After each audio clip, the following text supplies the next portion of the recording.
اس کے پیچھے ایک انٹرسٹنگ فیکٹ ہے. وہ فیکٹ یہ ہے جب کولڈ وار ہو رہی تھی سوویت یونین اور یو ایس اے کے درمیان تو اس وقت جو مسلم کنٹریز تھے وہ سارے کے سارے جو ہے وہ یونائٹڈ اسٹیٹس کے بلاک میں تھے. یورپ میں ایک البینیا ایسا ملک تھا جو مسلم کنٹریز تھی اور سوویت یونین کے بلاک میں تھا. اور 1979 میں جب ایران میں اسلامک ریولوشن ہوا تو پھر اس کے بعد ایران کافی حد تک جو ہے وہ نیوٹرلائز ہوا. باقی جتنے بھی مسلم ملک تھے وہ سارے کے سارے یو ایس اے کے بلاک میں تھے. اس لیے اتنی بڑی تعداد میں جو مسلم کنٹریز تھے انہوں نے جو اس انویژن کو جو ہے اپوز کیا. حالانکہ اگر ٹیکنیکلی دیکھا جائے یہ جو انویژن ہے یہ سوویت یونین نے اپنی جو ٹروپس افغانستان میں سینڈ کی, یہ جو اس وقت جو کرنٹ گورنمنٹ تھا افغانستان میں جن کو نور محمد طارق لیڈ کر رہا تھا, یہ اس گورنمنٹ کے کہنے پہ سوویت یونین نے اپنی ٹروپس بھیجی. تو ٹیکنیکلی یہ انویژن تو نہیں ہوا, لیکن مسلم کنٹریز نے اس انویژن کو اس لیے اپوز کیا کیونکہ اس وقت مسلم کنٹریز میں یا تو بادشاہت تھی یا ڈکٹیٹرشپ تھی, اور ان بادشاہت اور ڈکٹیٹرشپ کو جو ہے وہ یو ایس اے پروٹیکٹ کر رہا تھا. یو ایس اے نے ان مسلم کنٹریز کو جو ہے وہ ایک آفر دی تھی, اور یہ آفر یہ تھا کہ یو ایس اے نے ان کنٹریز کو یہ کہا کہ آپ یو ایس اے کی بلاک جوائن کریں اور بدلے میں یو ایس اے آپ کی ڈکٹیٹرشپ اور بادشاہت کو جو ہے وہ سپورٹ کرے گا. اس لیے جو ہے وہ پوری کی پوری مسلم ورلڈ جو تھا وہ یو ایس اے کے بلاک میں تھا, کیونکہ یو ایس اے ان کی ڈکٹیٹرشپ اور بادشاہت کو جو ہے پروٹیکٹ کر رہا تھا. جیسے ہی سوویت یونین نے افغانستان میں اپنی ملٹری سینڈ کی تو پھر اس کے بعد یونائٹڈ اسٹیٹس اور اس کے الائز نے ایک گروپ بنایا جن کو مجاہدین کا نام دیا گیا. اس گروپ کو یعنی مجاہدین کو یو ایس اے اور سعودی عربیہ فائنینشیل سپورٹ دے رہا تھا اور پاکستان ملٹری ٹریننگ دے رہا تھا تاکہ وہ سوویت یونین کے خلاف لڑ سکے. یہ گروپ ان کنزرویٹو لوگوں کے اوپر مشتمل تھا جنہوں نے کمیونسٹ ریولوشن افغانستان میں جو کمیونسٹ ریولوشن ہوا ان کے خلاف سٹرونگلی ریئیکٹ کیا. ان سارے کنزرویٹو لوگوں کو اکٹھا کر کے ان کو مجاہدین کا نام دیا گیا. ان مجاہدین میں احمد شاہ مسعود, گلبدین حکمتیار اور برہان الدین ربانی جیسے لیڈرز شامل تھے. جیسے کہ میں نے پہلے بتایا کہ سی آئی اے نے بہت سارا فنڈ دیا ان مجاہدین کو اور پاکستان نے ملٹری ٹریننگ دی. سی آئی اے جو خفیہ طور پہ ان مجاہدین کو جو ہے فائنینشیل سپورٹ جو دے رہا تھا, اس آپریشن کو جو ہے وہ آپریشن سائیکلون کہا جاتا ہے. یہ جو آپریشن سائیکلون ہے یہ ون آف دی لانگیسٹ اور ایکسپینسو خفیہ آپریشن رہا ہے یونائٹڈ اسٹیٹس کا کولڈ وار میں. اس آپریشن میں یونائٹڈ اسٹیٹس نے 20 بلین US ڈالر سپینڈ کی. یہ جو ڈالرز ہے یہ پاکستان کے تھرو ان مجاہدین کو پہنچایا جاتا تھا.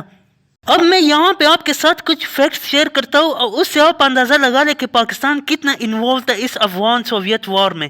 پاکستان جیسے 1947 میں آزاد ہوا تو اس وقت صرف 181 مدرسے تھے پاکستان میں, اور پھر جب سوویت افغان وار سٹارٹ ہوا ضیاء الحق کے دور میں تو 1980s میں ان مدرسوں کی تعداد جو ہے وہ 3000 کراس کر گئی.